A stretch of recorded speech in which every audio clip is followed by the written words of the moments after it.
Bismillahirrahmanirrahim. Assalamualaikum warahmatullahi wabarakatuh. Alhamdulillahi rabbil alamin. Allahumma fassalli wa sallim ala sayyidina wa nabiyyina wa maulana Muhammadin wa ala alihi wa sahbihi ajma'in, amma ba'du. Bapak Ibu para jamaah sekalian yang disayangi Allah dan dicintai Allah,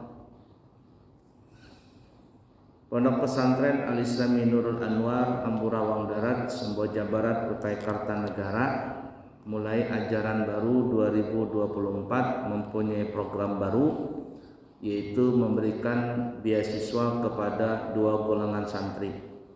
Yang pertama santri yatim, dan yang kedua santri du'afa atau keluarga yang kurang mampu. Apabila Bapak Ibu punya keluarga, tetangga atau siapa saja dan dari daerah mana saja ada termasuk kategori yang kita sebutkan tadi, yatim dan du'afa, maka apabila anak tersebut ingin sekolah di pesantren kami, insya Allah kami berikan beasiswa dengan syarat-syarat tertentu. Silakan menghubungi pihak pesantren. Kemudian insya Allah kami akan berangkat umrah berserta rombongan pada tanggal 14 September, Sabtu depan ya, bukan Sabtu besok, seminggu lagi kurang lebih. Sabtu depan insya Allah tanggal 14 kami berangkat umrah berserta rombongan, dan kembali insya Allah di tanggal 27 September 2024. Dan siapa yang kepingin berumrah untuk keberangkatan bulan Oktober, November, Desember, Januari, dan Februari, maka kami buka harga dengan harga 27 juta rupiah selama 12 hari atau mungkin 14 hari. Tapi apabila ingin mendapatkan harga 27, syaratnya adalah hadir di dalam acara peringatan Maulid Nabi besar Muhammad sallallahu alaihi wasallam yang insya Allah akan dilaksanakan pada hari Ahad lusa tanggal 8 September 2024 di Pondok Pesantren Al-Islami Nurul Anwar, dimulai dari jam 8 pagi. Jadi apabila yang ingin harga 27, silakan hadir di peringatan Maulid, dan itu cuma sehari saja.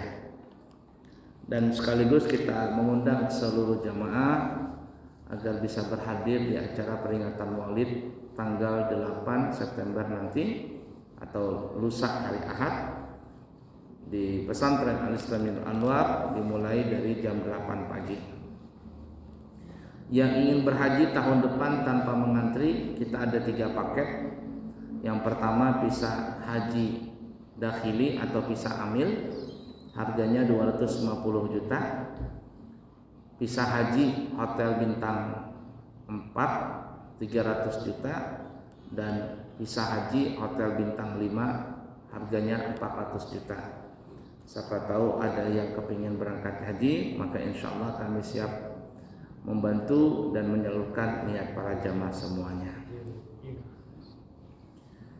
Bapak Ibu para jamaah sekalian yang disayangi Allah dan dicintai Allah, kita akan membahas dan membaca hadis yang diriwayatkan oleh Al-Imam Al-Bazzar dengan sanad yang hasan, bersumber daripada sahabat Nabi yang bernama Abu Sa'id Al-Khudri, dari Nabi kita Muhammad sallallahu alaihi wasallam, yang mana Nabi kita ini bersabda di haji wada, haji terakhir sebelum Nabi meninggal.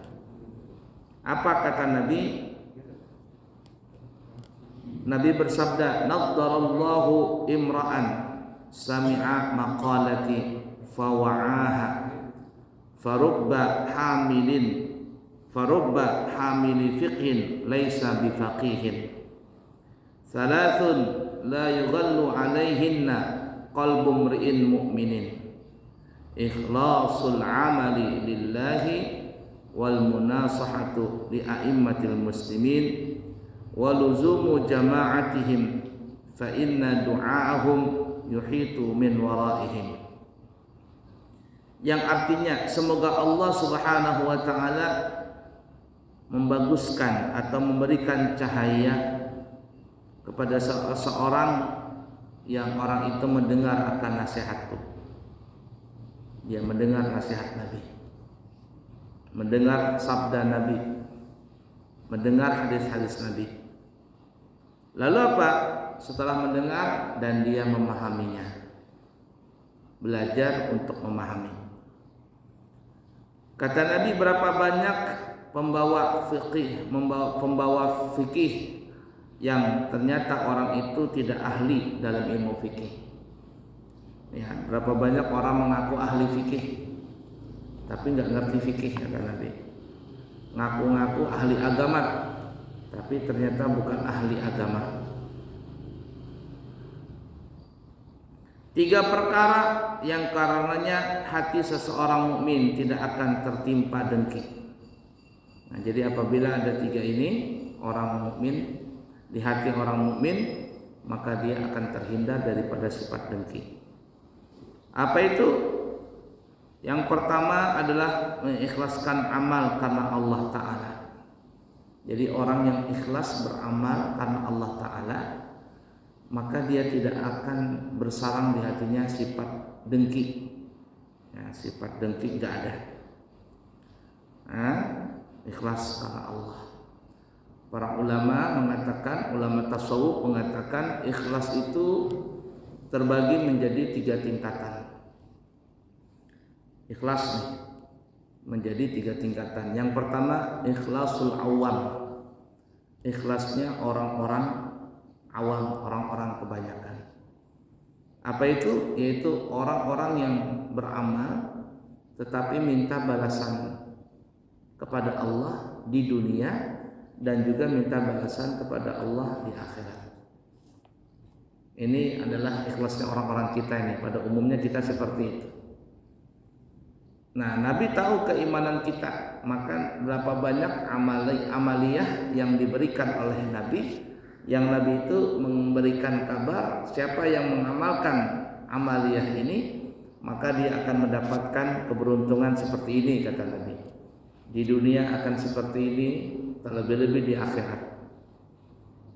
Kenapa? Karena kalau kita tidak diiming-imingin oleh Nabi seperti itu, kita mungkin malas mengamalkan amalan itu. Contoh ringan sajalah, kita ini kepingin banyak duit, kepingin kaya. Nah, disebutkan kan di dalam riwayat, siapa yang membaca Waqiah, suratul Waqiah, amanahu minal faqr, maka Allah akan menjaga dia daripada sifat kefakiran. Ada orang yang membaca surat Waqiah tiap malam karena supaya kaya. Ada nggak seperti itu? Nah, gara-gara ada iming-iming jadi kaya, maka rajin membaca surat Waqiah. Coba kalau seandainya surat Waqiah itu tidak ada iming-imingnya menjadi kaya, mungkin kita malas untuk baca surat Waqiah.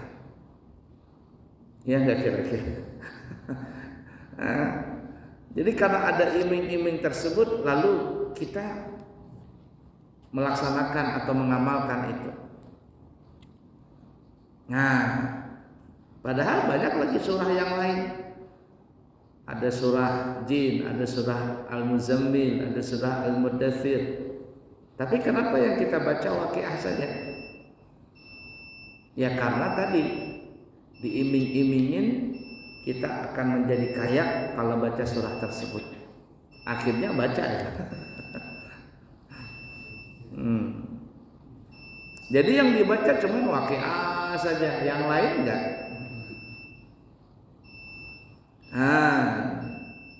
Jadi orang awam itu kalau beribadah minta balasan di dunia plus juga balasan di akhirat. Yang kedua, kata ulama tasawuf, ikhlasul khawas, tingkatan ikhlasnya orang yang khusus. Ya, kelasnya kelas khusus. apa bahasa kitanya, prioritas kan. Kalau kartu ATM itu kan ada kartu ATM prioritas, ya, orang-orang yang prioritas. Apa itu? Yaitu kalau mereka beramal tidak perlu balasan di dunia, tapi mintanya masuk surga, tidak masuk neraka. Masih ada iming-iming di akhirat surga dan tidak masuk neraka. Orang yang niatnya seperti itu kalau beramal ini lebih tinggi derajatnya daripada yang pertama. Artinya dia ngamalkan satu amalan yang diajarkan oleh Nabi, mau kaya kah mau miskin, masa bodoh. Masa bodoh. Ada orang baca Yasin, Tabarak, Waqiah tiap malam, tapi kalau dilihat dari segi ekonomi orangnya biasa-biasa aja, bahkan cenderung ibarat kata rumahnya reot, kendaraan motornya butut, tuha bahasa kitanya. Jauh ibarat kata dari kategori orang yang kaya. Kita melihatnya mungkin wah ini orang yang di bawah lah ekonominya. Tapi orang mengamalkan Yasin, Tabarak, Waqiah tiap malam dan seterusnya bukan karena kepingin di dunia. Karena Nabi menyuruh membaca setiap hari, dia amalkan. Dia kepingin masuk surga, tidak mau masuk neraka. Di dunia mau kaya, mau miskin, mau apa urusan, masa bodoh. Ya, ada nggak seperti itu? Ini derajat lebih mulia daripada yang pertama. Yang ketiga, nah ini yang paling tinggi, ikhlasul khawas, tingkatan ikhlasnya orang yang istimewa. Nah, apa yang di atasnya kartu prioritas itu ada lagi yang lebih tinggi. Nah, kan ada ATM biasa, ATM prioritas, ada lagi yang lebih tinggi, apa namanya saya lupa itu. Saya tanya di Bank BRI, kalau prioritas berapa kalau bisa dapat kartu prioritas itu? Katanya minimal 500 juta. 500 juta. Jadi kalau kita punya kartu itu, kita kalau mau berangkat ke bandara ya, sebelum naik pesawat tuh ada nanti yang kita tuh long tahu long biasanya. Long apa tuh? Kita mau makan situ bebas, nunjukin kartu itu bebas mau makan seberapa banyak pun. Sebelum naik pesawat nih, di bandara-bandara manapun ada itu di Indonesia. Bayarnya cuma berapa? 1 rupiah. Dengan kartu itu tadi prioritas. Tapi yang di atas prioritas ada lagi. Saya tanya berapa itu? Katanya punya duit 15 M atau berapa M baru punya kartu itu. Jadi kalau kita punya kartu itu, makan di bandara gratis, turun kita di bandara dari manapun kita mau ke hotel itu disediakan mobilnya mobil Alphard jemputan.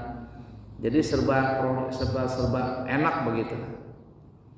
Tapi banyak duitnya 15 miliar. Nah, jadi yang ketiga ini ikhlasul khawas. Tingkatan ikhlasnya orang-orang yang istimewa, orang-orang pilihan. Bagaimana itu? Yaitu mereka kalau beribadah, beramal, mereka itu tidak minta balasan di dunia, tidak minta balasan di akhirat, masuk surga, jauh neraka, enggak perlu itu semuanya. Yang dia perlukan adalah Allah ridha. Allah ridha. Kalau Allah senang, enggak apa-apa sudah. Walaupun di mana, yang penting kalau Allah suka, aman sudah. Itu yang biasanya kalau orang sudah makom seperti ini, ya ada seorang ulama nanti dibacakan manaqibnya. Telah meninggal beliau pada tanggal sekian, bulan sekian, tahun sekian, pada hari ini jam sekian. Beliau berpindah ke rahmatullah dengan mendapatkan Allah ridha kepadanya dan dia ridha kepada Allah. Dia ridha kepada Allah dan Allah ridha kepada dia. Kalau sudah Allah ridha, aman sudah. Dia pun ridha dengan apa yang ditetapkan oleh Allah Ta'ala.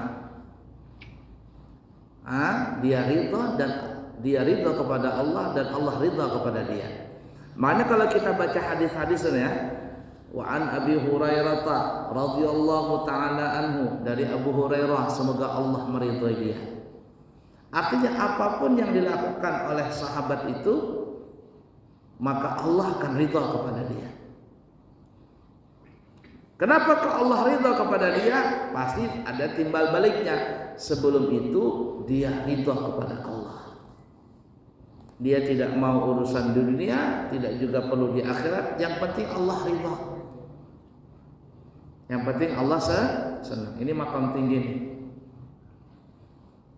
Kayak orang jatuh cinta, orang jatuh cinta. Aku suka dengan laki-laki itu, kata perempuan tadi. Aku rela sebagai istrinya, walaupun tidur beralas koran, rumah berdinding jerami, asalkan aku dengan dia, aku redo, katanya. Kata si perempuan itu, selama 6 bulan saja. Tapi setelah 6 bulan ngemuk juga, tidak ada makanan di rumah. Nah itu bukan cinta sejati. Tapi kalau cinta sejati semuanya sudah senang. Kita nih ya sama anak kita. Kita bukan hanya cinta kepada anak kita, tapi kita ridha kepada anak kita itu. Dari kecil kita biayai. Istri kita mengandung anak kita, melahirkan, menyusui, merawat sampai besar. Begitu kita juga memberikan biaya. Istri kita minta belikan pampers, belikan baju untuk anak kita. Kita berusaha memberikan itu, membahagiakan anak kita itu sampai besar. Nah, sampai dia sekolah SD, SMP, SMA, kuliah, kemudian dia bekerja. Setelah dia bekerja dapat uang. Di mana uangnya? Disimpannya. Untuk apa? Untuk nikah. Dapat uang 50 juta, lalu dia menikah. Jujurannya 50 juta. Sekarang berapa orang jujuran? 50 juta ada nggak? Ada ya? Orang nikahan 50 juta bayar. Setelah itu dia tinggal dengan istrinya. Setelah itu dia bekerja, gajinya sampai 5 juta, 7 juta, 8 juta, 10 juta setiap bulan. Siapa yang megang gajinya? Orang tuanya atau istrinya? Siapa yang megang gajinya? Istrinya. Padahal istrinya baru setahun 2 tahun. Orang tuanya seumur hidup, dari anak itu kecil sampai menikah, semuanya dibiayai sama orang tuanya. Pertanyaannya, apakah orang tua tadi, kita nih sebagai orang tua, minta balas budi dengan anak kita? Nak, kamu kan sudah abah biayai dari kecil sampai kamu menikah. Bapak minta gaji kamu itu separuh, 50%. Kalau 10 juta, 5 juta untuk abah mama. Apakah pernah kita seperti itu? Tidak. Malahan kalau anak itu ngasih ke kita, kita bilang, nak kamu cukup gak rumah tanggamu? Istrimu cukup gak? Anakmu cukup gak? Bagaimana kamu cukup gak? Kalau kamu belum cukup, gak usah kasih abah, gak usah kasih mama. Cukup aja abah mama seperti ini. Saking ridhonya kita kepada anak itu. Saking ridho, kita tidak minta balasan sama anak. Begitulah makom ridho tadi. Makam orang yang ikhlas, khawas. Dia beramal, tidak minta balasan di dunia, tidak minta balasan di akhirat. Yang penting Allah ridho, senang sudah dia. Itu yang sering dibaca kalau di Banjar ya, di Banjar. Nggak tahu di sini apa ada nggak? Ilahi nastulil firdausi alan wala aqwa alan naril jahim. Ya Allah, aku nggak pantas masuk surga, tapi nggak tahan juga masuk neraka. Surga nggak pantas, neraka nggak tahan. Nah, terus apa yang kita mintakan? Apa selanjutnya tuh? Fa innaka betul ya? Fa innahu la yaghfiru dzunuba. Nah itu, pokoknya ujung-ujungnya itu minta ampunan sama Allah Ta'ala, ya, dan minta ridhonya Allah Ta'ala. Nah, jadi surga neraka itu enggak diperlukan bagi dia. Dia tahu berapa sih amal kita ini. Pantas nggak amal kita yang sedikit ini untuk kita gantikan ke surga? Nah, amal kita ini berapa banyak sih? Pantas nggak dengan amal kita ini untuk bisa masuk surga? Dulu di zaman Bani Israel dikatakan ada orang beribadah, siangnya puasa, malamnya ibadah, nggak pernah tidur, nggak pernah maksiat. Jadi dalam riwayat itu nanti di akhirat, ini si orang ini di akhirat dihadapkan kepada Allah Ta'ala. Kata Allah Ta'ala, hai fulan, aku melihat catatanmu, bahasa kitanya nih ya, kau telah berbuat baik banyak, tidak pernah mengerjakan maksiat. Maka masuklah engkau ke dalam surgaku dengan rahmatku, kata Allah, dengan rahmatku. Orang ini bilang, ya Allah, saya itu masuk surga dengan amalku, bukan dengan rahmatmu. Kata Allah, betulkah dengan amalmu, bukan dengan rahmatku? Iya ya Allah, menurut hitung-hitungannya kan seperti itu. Aku beramal, lalu aku pantas masuk surga. Kalau begitu kata Allah, baik, kita timbang-timbang amal kebaikanmu dengan nikmat yang kuberikan kepadamu. Maka dikatakan amalnya dia yang begitu banyak sekali ditimbang dengan nikmat yang Allah berikan kepada dia. Enggak banyak-banyak, nikmat mata dia bisa melihat. Jadi dua matanya ditimbang. Ditimbang nikmat penglihatan tadi yang di matanya ditimbang dengan begitu banyak amalnya. Ternyata apa? Nikmat mata yang Allah berikan itu timbangannya lebih berat daripada amalnya. Nah, kata Allah, kalau begitu ini baru nikmat mata, ini belum telinga, hidung, mulut, belum yang lainnya.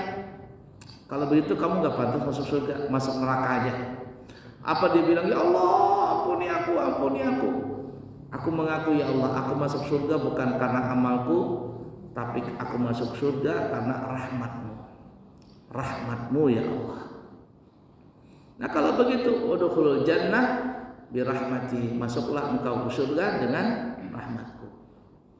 Jadi maksudnya kita ini kalau beramal dengan begitu banyaknya amalan kita tidak sebanding dengan harga nilai surga yang begitu mahal. Tidak ada gitu loh, tidak ada harganya surga itu. Jadi kita beramal ini ya nurutin Allah Ta'ala saja. Dan kita atau seseorang manapun juga masuk surga bukan karena amalnya, tapi karena rahmat kasih sayang Allah. La ilaha illallah Muhammad Rasulullah SAW. Begitu juga orang masuk neraka. Orang masuk neraka itu sebenarnya bukan karena dosa, tapi karena Allah murka di situ. Karena Allah murka. Nah makanya di dalam riwayat hadis, janganlah engkau meremehkan satu amalan kebaikan, karena bisa jadi saat itu Allah menaruh ridhonya di amal yang engkau bilang sedikit tadi. Dan jangan kau hinakan dosa yang kecil, karena bisa saja saat itu Allah menaruh murkanya di dosa yang kecil itu, lalu seseorang itu masuk neraka gara-gara bukan dosanya tapi karena murkanya Allah.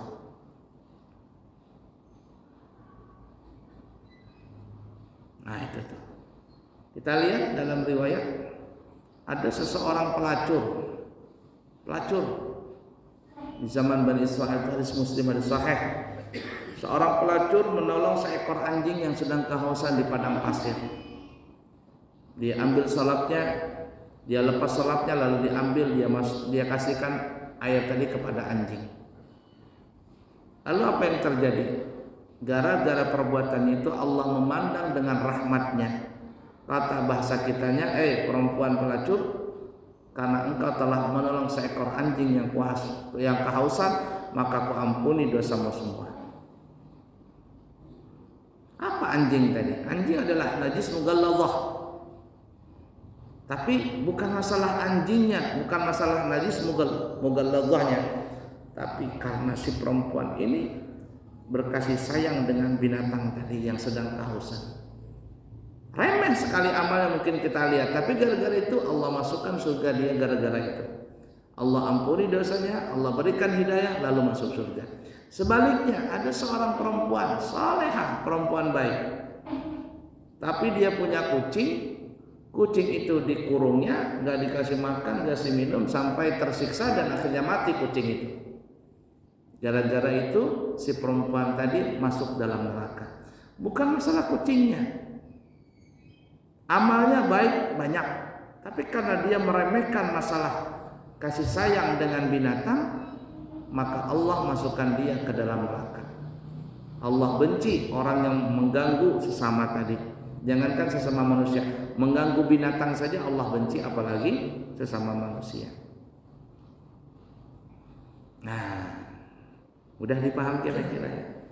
Jadi yang pertama, orang yang tidak ada dengki dalam hatinya adalah orang yang ikhlas beramal karena Allah Ta'ala. Dan yang kedua, wa munasahatu li a'immatil muslimin, orang yang suka menasihati untuk kemaslahatan pemimpin-pemimpin orang muslimin. Jadi orang yang berani menasihati pemimpin. Zaman sekarang kan banyak orang penjilat. Ini musim pilkada ini. Ya, masing-masing mencari muka, mencari muka.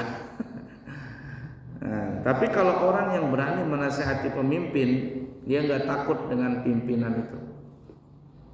Ya, kalau dia nasihatin, Pak, Bapak salah, yang ini yang benar, Pak. Banyak orang berani mengatakan demikian. Kenapa? Karena kalau ada berani seperti itu, nanti bisa dimutasi, bisa turunkan jabatannya. Bahkan yang paling parah bukan hanya dia, keluarganya pun juga kena imbasnya. Tapi banyak orang penjilat zaman sekarang ini. Ya. Kemudian yang ketiga, waluzumu jama'atihim, dan orang yang tidak ada iri dengki dalam hatinya adalah orang yang berpegang dengan jamaah. Artinya orang itu selalu memilih yang lebih banyak dengan kebaikan. Nih, jamaah kebaikan. Dia pilih ini. Karena Nabi mengatakan, alaikum bil aswadil a'zam. Hendaklah kalian berkumpul dengan hitam yang banyak. Maksudnya kelompok yang banyak. Ini ada pendapat ini, ada pendapat itu. Yang mana yang kita pegangi? Ambil pendapat ini. Ambil pendapat yang banyak, jangan pendapat yang sedikit. Karena nggak mungkin kaum muslim itu berkumpul dalam kesesatan, nggak mungkin. Ya, ini zaman fitnah. Zaman fitnah ini sekarang yang lagi ramai. Besok nih ada debat tuh. Kelompok orang yang membatalkan nasab Ba'alawi, yang keduanya yang mendukung nasab Ba'alawi, keturunan Nabi. Kita lihat siapa yang membatalkan nasab Ba'alawi, begal nasab bahasa kita. Kelompoknya itu yang mana-mana orangnya. Tapi yang menetapkan nasab Ba'alawi sebagai keturunan Nabi, kita lihat ulama-ulama besar, kiai-kiai besar. Kita mau ikutin yang mana? Mau kelompok ini kah kelompok ini? Nah, Nabi mengatakan waluzumu jama'atin, selalu berkumpul dengan jamaah yang baik. Kenapa? Fa inna du'aahum yuhitu min waraihim. Karena doa-doa mereka, jamaah yang banyak tadi, mengelilingi mereka dari belakang mereka. Jadi kita yang masuk dalam kelompok yang baik, maka mereka-mereka yang baik selalu mendoakan kita, sehingga doa mereka itu selalu mengelilingi kita. Artinya kalau ada zaman fitnah seperti ini, zaman fitnah nih ya, kelompok A, kelompok B, mana yang kita pakai? Masuk kita orang-orang yang baik. Kita lihat kelompok ini, oh ini orang-orang baik, orang-orang soleh, orang-orang yang tidak ada kepentingan dalam politik dan sebagainya. Ikuti mereka, maka insya Allah doa-doa mereka itu akan mengelilingi kita, sehingga kita insya Allah selamat dari dunia sampai ke negeri akhirat. Nah, kiranya cukup sekian dulu. Insya Allah nanti kita sambung lagi di kesempatan akan datang. Ya, sekali lagi diundang semua jamaah. Mudah-mudahan bisa berhadir pada hari Ahad lusa dalam acara peringatan Maulid Nabi besar Muhammad SAW di pesantren Al Islami Nurul Anwar Amburawang Darat. banyak door face, jadi ulun kada mau bergantung-gantungan, kita pakai door face saja nanti ya. Door face nya ada sejadah, ada sepatu, ada mungkin cincin, ada apa tuh macam-macam ya. Banyak sekali tuh, rinjing, apalagi tuh wancu, macam-macam tuh, gelas, banyak sekali tuh ya, ratusan darpes. Jadi insya Allah mudah-mudahan bisa dapat semuanya. Kiranya cukup sekian. Subhanakallahumma wa bihamdika asyhadu an la ilaha illa anta astaghfiruka wa atubu ilaik. Wa akhirul kalam, wassalamualaikum warahmatullahi wabarakatuh. Bismillahirrahmanirrahim.